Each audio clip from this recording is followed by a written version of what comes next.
පඬුවස්නුවර රජමාලිගය.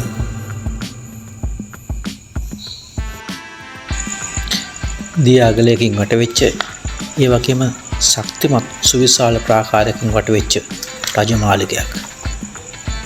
මේ සුවිශාල ප්‍රාකාරය ගඩොලින් නිම වෙලා තියෙන්නේ.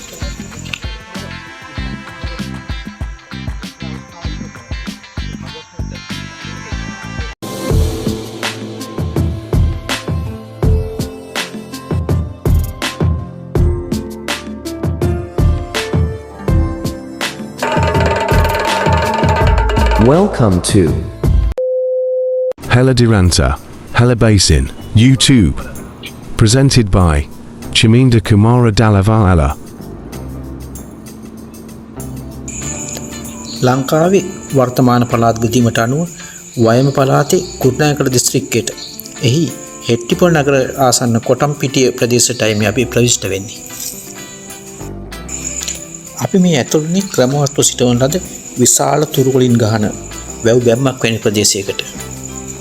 මේ ස්ථානේ පොඩ්ඩක් නතර කරලා තොරතුරු ටිකක් නරඹලම ස්ථාන ඉදිරියට ගමන් කරන්නයි අපි සූදානම් වෙන්නේ. ඉදිරියෙන් කළු පුහුරුවක් ප්‍රදර්ශනය වෙනවා. පුහුරුවේ සඳහන් වෙන ආකාරයට නම්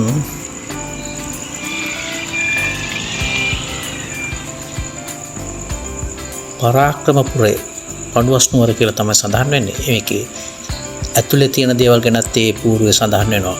අපි ඉදිරියට ගිහින් බලමු. ඉදිරියෙන් තමයි රජමාලිගයට ප්‍රවිෂ්ඨ වෙන ප්‍රවේශ ස්ථානය තියෙන්නේ. අපි ගමන් කරමු ඉස්සරහට.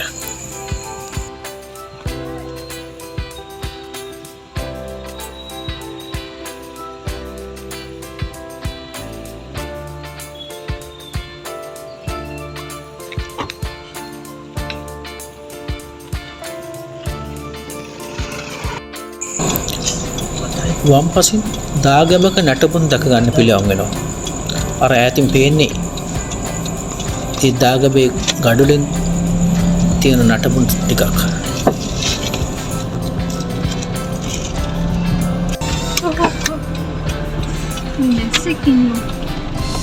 අපි සිටියමත් බලාගෙන Google Map එකත් බලාගෙන ආවේ පඬුවස්නුවර කියන නුවරක් බලාගෙන. පඬුවස්නුවරගේ නගරයක් බලාගෙන, වර්තමාන නගරයක් බලාගෙන. රජමාලිගයේ මේ තියෙන අපි දැන් යන්නේ රජමාලිගය පැත්තට. ඒවට හෙට්ටිපොළ හරියට තිබුණා පඬුවස්නුවර ප්‍රාදේශීය සභාව කියලා. දුන්න ඒත් පඬුවස්නුවර කියලා නගරයක් නුවරක් දැක්කේ නැහැ. ඒත් අපි හෙට්ටිපොළෙන් ඇවිල්ලා දකුණට පොඩ්ඩක් හැරුණට පස්සේ එතනින් තියෙනවා මෙන්න මේ පඬුවස්නුවර රාජධානිය. මෙතන පරාක්‍රම බහුරජතුමා 16ම ස්ථානයකට වික්‍රාකේ චෛත්‍ය 12ක් ඉදි කරලා තියෙනවා කියලා තියෙනවා.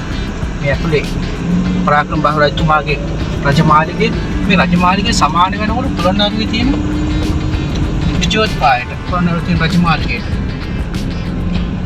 මේ ගොඩක් නෂ්ටාවශේෂ තියෙන නටබුන් තියෙන්නේ. මේ හැම බිත්තියක්ම ගඩොලින් බැඳලා ගණකම් කියන බිත්ති ටිකක් තමයි දක්වලා ලැබෙන්නේ. මේකේ එනකොටම බෝඩ් එකේ තියෙනවා දිය අගලයක් කියලා.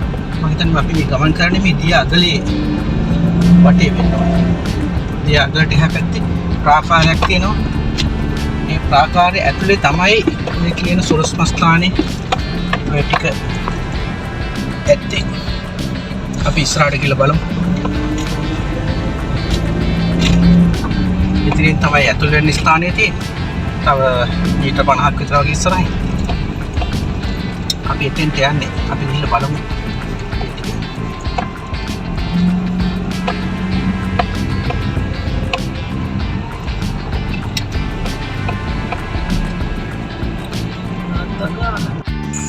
මේ ඒකේ නර දිය අගලයත් නටබුන් කිව්වොත් නිවැරදි. මොකද ජලය නම් දකින්න ලැබෙන්නේ නැහැ.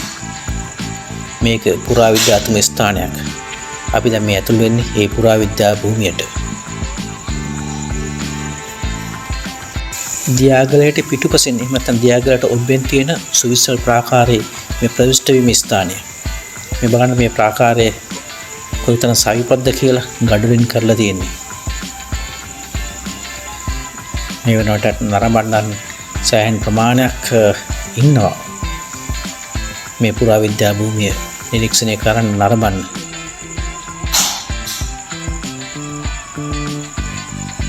මේකේ ගඩොල් ප්‍රාකාරය තව ඉදිරියට ගමන් කළ යුතු වෙනවා. රජමාලිගයට අර ඉදිරියෙන් තියෙන රජමාලිගය මේ රජමාලිගයේ ප්‍රවිෂ්ඨ මාර්ගය. ජනප්‍රවාදය වගේම ගැමියන් අතරත් තිබෙන්නේ මේ පඬුවස්දේව රජතුමා ගොඩනැගූ පුරාණ නගරයක් කියලා. මොකද මෙහි නමත් පඬුවස් නුවර නිසා. මෙහි පුරාවිද්‍යා සාධකණු මෙම ස්ථානයේ පවතින නටබුන් ක්‍රිස්තු වර්ෂ 1200 වසරට පමණ අයත් කියලා තමයි තහවුරු කරගෙන තියෙන්නේ. ඒ පුරාවිද්‍යා සාධක අනුව ක්‍රිස්තු වර්ෂ 1200 වසරේ දක්ෂිණ දේශය පාලනය කළ එවකට ප්‍රාදේශීය පාලකයෙක් විදිහට දක්ෂිණ දේශය පාලනය කරපු පරාක්‍රම බාහු රජතුමා විසින් ගොඩනැගපු පරාක්‍රමපුරය කියලා තමයි තහවුරු කරගෙන තියෙන්නේ. මේ ස්ථානය පිළිබඳව සඳහන් කරව පූර්වක් තිබෙනවා. අපි බලමු. පඬුවස් නුවර කියන්නේ ඉස්සර පරාක්‍රමපුරය. පළවෙනි පරාක්‍රම බාහු රජතුමා දක්ෂිණ දේශයේ රජ කරන කාලේ ඒ අගනුවර විදිහට තමයි මේ පරාක්‍රමපුරය මේ ස්ථානය අනුව තියෙන්නේ. ඒක මේ රජමාලිගයේ පොළොන්නරුවේ තියෙන පරාක්‍රම බාහු රජතුමාගේ රජමාලිගයට සමානකම් දක්වනවා. මේකේ විස්තර විදිහට තියෙන්නේ තුම්මහල් ප්‍රාසාදයක් විදිහට තිබෙනවා. සුවිසල් ප්‍රාකාරයකින් වටවෙච්ච මාලිගා පරිසරය උතුරේ සිට දකුණට අඩි 1056ක් වගේම නැගෙනහිරට බටහිරට අඩි 990ක් පමණ වෙනවා කියලායි පුරාවිද්‍යා සටහන් තියෙන්නේ. මෙම ප්‍රාසාදය තුන්මහල් ප්‍රාසාදයක් විදිහට තිබෙන්න ඇතැයි විශ්වාස කරනවා. විශේෂයෙන් ඉහළ මහල් දැව වලින් නිම කර තිබෙන්නට ඇතැයි සිතියගේ සාධකත් හමු වෙලා තියෙනවා. කැණීම් වලදී මාලිගාවේ දැවී බවට දැවී කොටස් සලකුණුත් හමු වෙලා තියෙන කියලායි සඳහන් වෙන්නේ. යලිත් විස්තර සඳහන් පුවරුවක් ඉදිරියෙන් තියෙනවා. අපි මේක කියවලා බලමු මොකද තියෙන්නේ කියලා.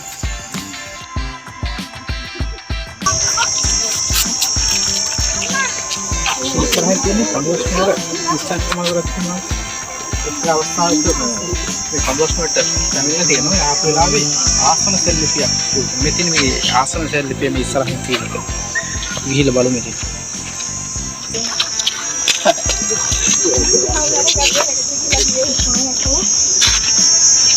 මේ තියෙන ආසන සෙල් ලිපිය. ඉස්සන් සමල් රජතුමා මේ ආසන සෙල් ලිපිය සටහන් කරලා තියෙනවා.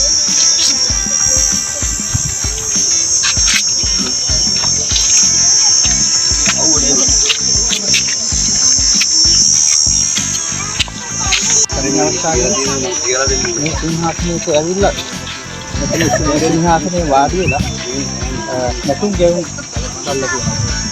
මේ ස්ථාන තමයි සිංහාසනේ තිබෙන්නේ.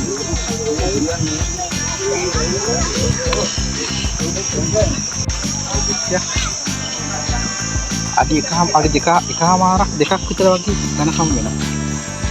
පොදුවට සමානකම් කියන්නේ පොළොන්නරුවේ තියෙන ජීවත් පාය.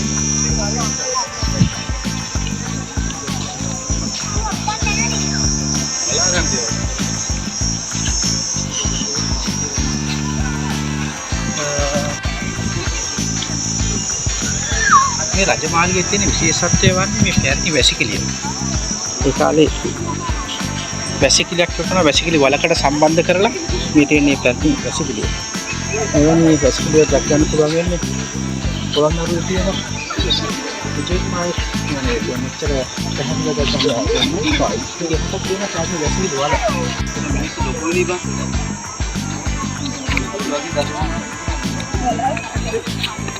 ඒකේ වැසිකිළි වල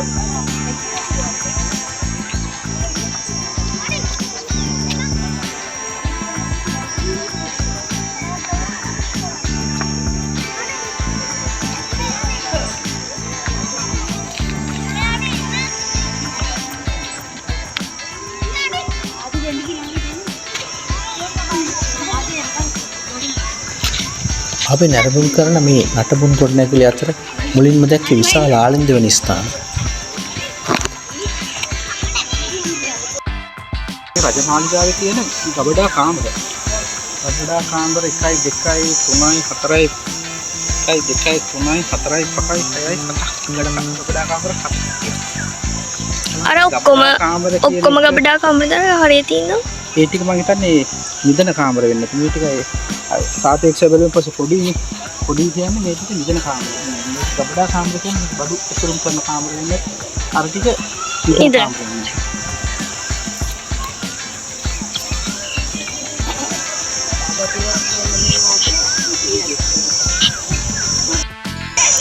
ප්‍රධාන ගොඩනැගිල්ලට අමතරව සතර දෙසින්ම ගොඩනැගිලි කීපයක් හදා ගන්න පුළුවන් වෙනවා. අපි මේ ගමන් කරන්නේ එවැනි ගොඩනැගිලි ටිකක් නිරීක්ෂණය කරගෙන ඉන්න. මේ ගොඩනැගිල්ල ප්‍රධාන ගොඩනැගිල්ලට වෙනස් වෙනවා. කඩවල බිත්තු වගේම ඇතුලින් ගල් කණු කීපයක් දැක් ගන්න පුළුවන් වෙනවා. ශේෂ වෙච්ච කැඩි ගල් කණු ටික. මේක මාලිගාවට අයත් පරිවාර ගොඩනැගිල්ලක් කියලා තමයි එතන සටහන් කරලා තියෙන්නේ. මෙවැනි ගොඩනැගිලි තව කීපයක් තියෙනවා. අපි ඒවත් එකින් එක නිරීක්ෂණය කර බලමු.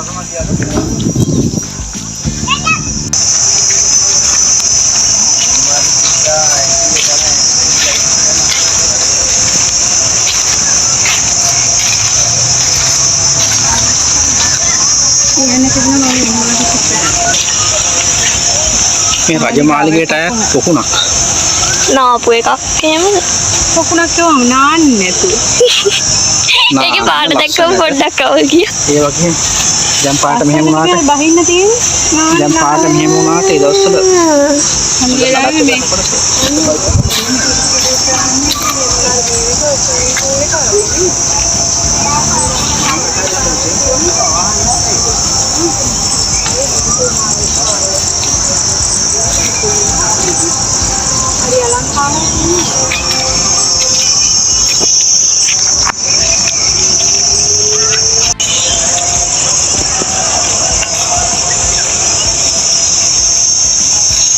මාලිගාවට අයත් පරිවාර ගොඩනැගිල්ල.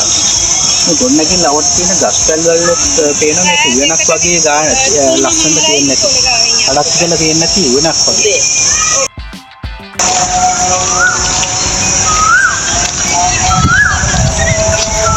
පරාක්‍රම රාජධානි පණ්ඩාවල කියන වැවක් ගැන සඳහන් වෙනවා.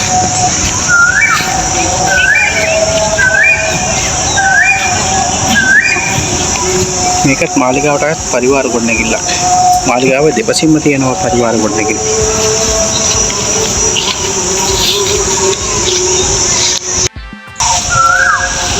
පණ්ඩාවල කියන සඳහන් කරනවා. ගොදුරේ සාකච්ඡාවක් පිච්ච කොළඹ හරස් කරලා මේ වැව ඉදිරියට විශේෂයෙන්ම කොළඹේ පරාක්‍රම සමුද්‍රය හා සමානව මේ වැව ඉදිකරා කියලත් සඳහන් වෙනවා. ඒ වගේ නටබුන් දැක්කන්න ලැබෙන්නේ නැහැ මේ කාලේ වෙනකොට. ඒ කියන්නේ පඬා වැවේ නාමය නිසා මේ විදිලාවිල්ල පඬුවස් නුවර කියන එක පඬා වැව පඬුවස් නුවර කියන නම් ලැබුණද කියලා සමහර සැකයක් තියෙනවා.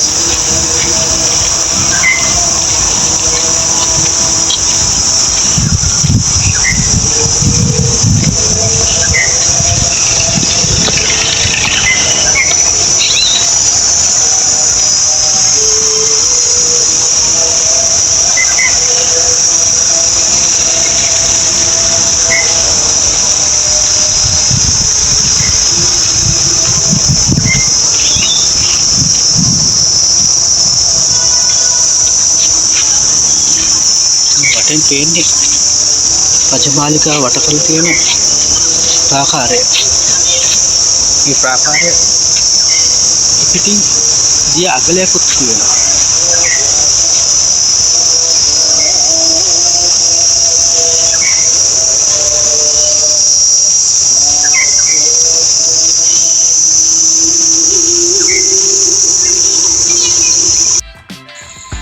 අපි දැන් රජවාසල භූමියෙන් පිටත් වුණා. රජවාසල වටීම තමයි ගමන් කරන්නේ පඬුවස් නුවර තියෙන විහාරය දක්වා. පෙර අතීතයේ ප්‍රදේශවාසීන් මේකට කියලා තියෙන්නේ නුවර කැලේ කියලා. තව තුරට කියලා තියෙනවා අගල් කැලේ කියලා. 1947 දී පමණ මෙහි කැණීම් ආරම්භ වෙනවා. හිටපු පුරාවිද්‍යා කොමසාරිස් ජෙනරාල් සෙන්රත් පරණවිතාන සෝරින් තමයි මේ කැණීම් ආරම්භ කළ බවට සඳහන් වෙන්නේ. හෙක්ටයාර් 20ක පමණ භූමි ප්‍රදේශයක මේ නටබුන් විසිරි පවතින බවට සොයාගෙන තියෙනවා. අපි මේ ගමන් කරන පාර කෙළවර වෙන්නේ රජමහා විහාරය දක්වා ගමන් කරලා. රජමහා විහාරයටත් අද දවසේ සෑහෙන පිරිසක් වන්දනාමාන කරන්න ඇවිල්ලා තියෙනවා.